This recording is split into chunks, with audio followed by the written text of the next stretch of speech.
अस्सलाम वालेकुम नाज़रीन की पाकिस्तान के साथ मैं हूं सोनिया सत्ती। आज के व्लॉग में हम बात करेंगे नूर मुकद्दम केस से मुतालिक, क्योंकि आज इस केस की इंतहाई अहम समाअत थी।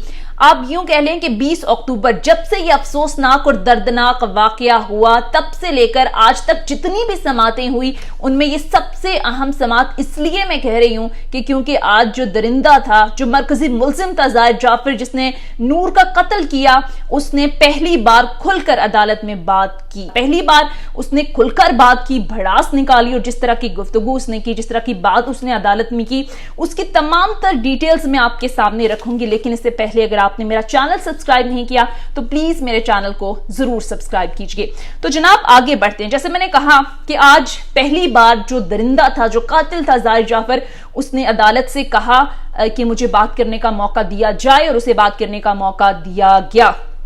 अब नाजरीन, दौलत, ताकत और गुरूर के नशे में चूर शख्स का जब गुरूर टूटता है ना, तो वो मुंह के बल गिरता है। और आज कुछ ऐसा ही सिनेरियो देखने में सामने आया जाहिद जाफर के साथ। उसका गुरूर, तकब्बुर, दौलत के नशे में चूर और यही वो तमाम चीजें थी जिसने आई थिंक उसको शायद कहीं ये गलत फहमी थी कि मेरे पास दौलत है, मेरे पास ताकत है, मेरे पास हर वो चीज है दुनिया की जिस चीज पे मैं हाथ रखता हूं मुझे मिल जाती है, और मैं नूर मुकद्दम को भी, इस नन्ही कली को भी मैं अगर कत्ल कर दूंगा तो शायद मुझे सजा नहीं मिलेगी। लेकिन अब शायद उसको अंदाजा हो रहा है कि आहिस्ता आहिस्ता वो अपने मंतकी अंजाम की तरफ पहुंच रहा है। तो जनाब उसने क्या कहा, उस जालिम कातिल की बेहिसी का अंदाजा आप लगाइए कि उसने आज अदालत में खड़े होकर ये कहा कि मैंने नूर मुकद्दम का कत्ल नहीं किया, मैंने कत्ल नहीं किया, बल्कि मैंने उसको कुर्बान कर दिए। नूर मुकद्दम मुझसे प्यार करती थी, मैं नूर मुकद्दम से प्यार करता था, हम दोनों एक दूसरे से बहुत मोहब्बत करते थे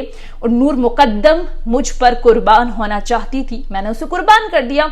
और वो बेहिस और इंतहाई जालिम इंसान जिसने इंतहाई बेदर्दी से एक औरत का सर धड़ से जुदा कर दिया। और अब देखिए वो बात क्या कर रहा है। वो शख्स शायद ही उसने कभी दीन के बारे में पढ़ा हो, या जिस तरह की बात उसकी जानिब से की गई और जिस तरह का ये अंधोनाक उसने जुल्म किया, उसके बाद तो शायद मुझे नहीं लगता कि उसने कभी दीन के बारे में पढ़ा भी। और आज उसने बात क्या की, उसने ये तक कहा कि जनाब ये जो कुर्बानी है, इंसान की कुर्बानी का कॉन्सेप्ट दीन के अंदर है, ये मामला दीन के अंदर है कि आप इंसान की कुर्बानी दे सकते हैं।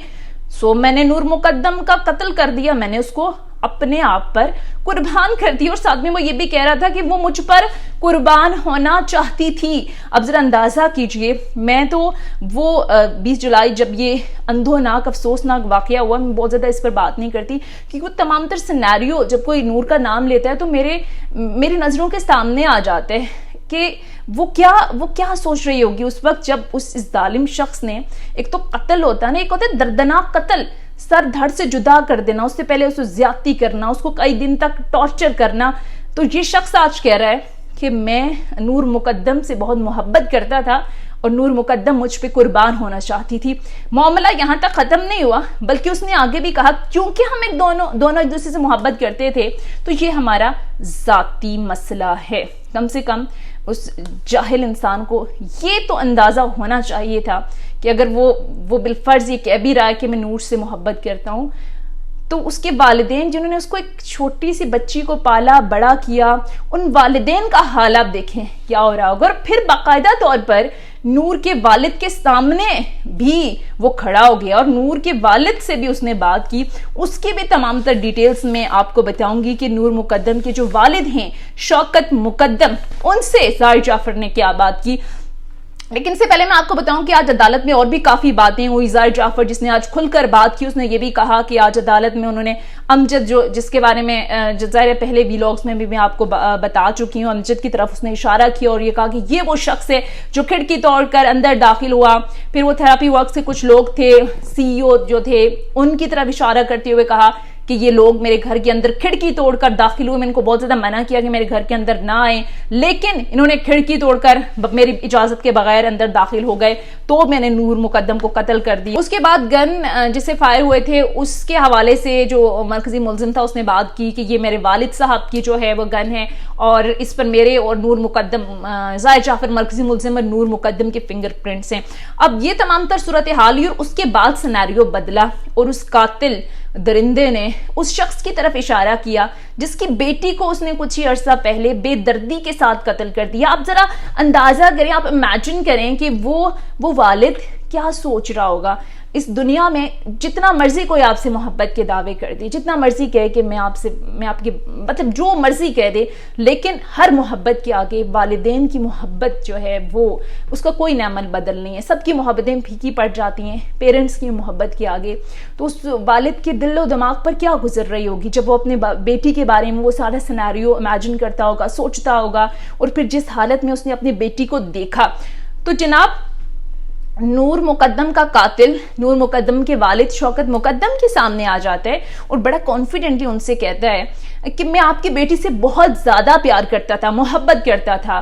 फिर हाथ जोड़कर उनसे माफी मांगता है और ये कहता है कि प्लीज मुझे माफ कर दें, मैं ऐसी जिंदगी जी नहीं सकता, मैंने ऐसी कभी जिंदगी जी नहीं है, मैं गुट गुट कर मरना नहीं चाहता, आप प्लीज मुझे माफ कर दें। और फिर अदालत से कहता है कि आपका इस्तेहकाक है कि आप मुझे माफ कर दें या फिर आप मुझे सजा दें।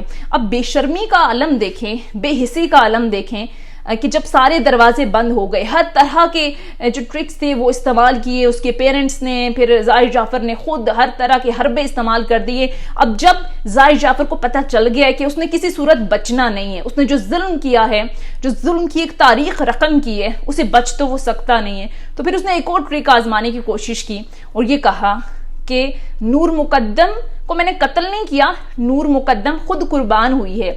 और फिर उसने जनाब जोड़ दिया इस पूरे सिनेरियो को इस्लाम के साथ कि इस्लाम के अंदर इस चीज का कॉन्सेप्ट है नाउज़ुबिल्लाह। तो जनाब ये तमाम तर सूरत हाल रही और फिर नूर मुकद्दम के जो वालिद हैं उनके सामने वो गिड़गिड़ाया और मुआफ़ी मांगी और ये कहा कि मुझे माफ़ कर दिया जाए या फिर मुझे सज़ा दी जाए। पूरा एक ड्रामा जो है वो आज अदालत के अंदर जो है वो मरकजी मुल्ज़िम था उसकी जानिब से क्रिएट किया गया। फिर साथ ही साथ उसकी जानिब से जो है वो ये कहा गया कि मैं शादी करके अपने बीवी बच्चों के साथ ज़िंदगी गुजारना चाहता हूँ। अब ज़रा बेशर्मी का एक और लेवल आप चेक करें, एक जीते जागते इंसान को मौत के मुंह पर पहुंचाया, वो भी किस तरीके से पहुंचाया, पूरी दुनिया हिलकर रह गई, पूरा पाकिस्तान सख्ते के आलम में आ गया कि आखिर ये शख्स जो कि उस लड़की से मोहब्बत का दावा करता है, मोहब्बत का दावेदार है, उसने लड़की के साथ किया क्या। और फिर हट दर्मी और बेशर्मी का देखें आलम के उसके वालिद के सामने आ गया और उसे कहा कि मुझे माफ कर दिया जाए, गिड़गिड़ा कर माफी मांगी गई। और वो भी उस वक्त, आज उसने अदालत में एतराफ़े जुर्म भी किया, उसने कबूल भी किया कि मैंने जो नूर मुकद्दम है उसका कत्ल किया है, मैंने ही उसको मारा है। लेकिन मैंने मारा नहीं, मैं उसको कत्ल नहीं किया, बल्कि वो नूर मुकद्दम मुझ पर खुद कुर्बान होना चाहती थी तो मैंने उसको कुर्बान कर दिया। ये तमाम तर जनाब सूरत हाल रही आज अदालत के अंदर और इंतहाई जिसे कहते हैं ना कि आप यूं कह लें कि दर्दनाक एक पूरी सूरत हाल रही। ज़ाहिर है उसके पेरेंट्स के लिए भी जो सिचुएशन थी वो हम समझ सकते हैं कि क्या होगी। लेकिन मैं आपको ये बता दूं कि ये केस अब आहिस्ता आहिस्ता अपने मंतकी अंजाम तक पहुंच रहा है और इंशाअल्लाह वो दिन दूर नहीं है जब कातिल जो है वो अपने मंतकी अंजाम तक पहुंचेगा। और ये पूरी एक सोसाइटी के लिए एक एग्जाम्पल होगी कि आपके पास जितनी भी दौलत हो, जितनी भी ताकत हो, आप ताकत के नशे में अंधे हों, बहरहाल कानून के आगे आप कुछ भी नहीं। और अगर ये इस तरह के आप हरकतें करेंगे, दरिंदों वाली हरकतें करेंगे, तो उसका अंजाम भी आपको भुगतना होगा। बहरहाल पूरी कौम की नजरें इस वक्त इस केस पर लगी हुई हैं कि इसका अंजाम क्या होगा, किस तरह की दर्दनाक और इबरतनाक सजा जो है वो इस कातिल के साथ जो लोग मुलव्विस थे उनको मिलेगी। पूरी कौम की नजरें इस केस पर हैं। बहरहाल इस हवाले से जो अपडेट्स आएंगी मैं आप तक पहुंचाती जाऊंगी।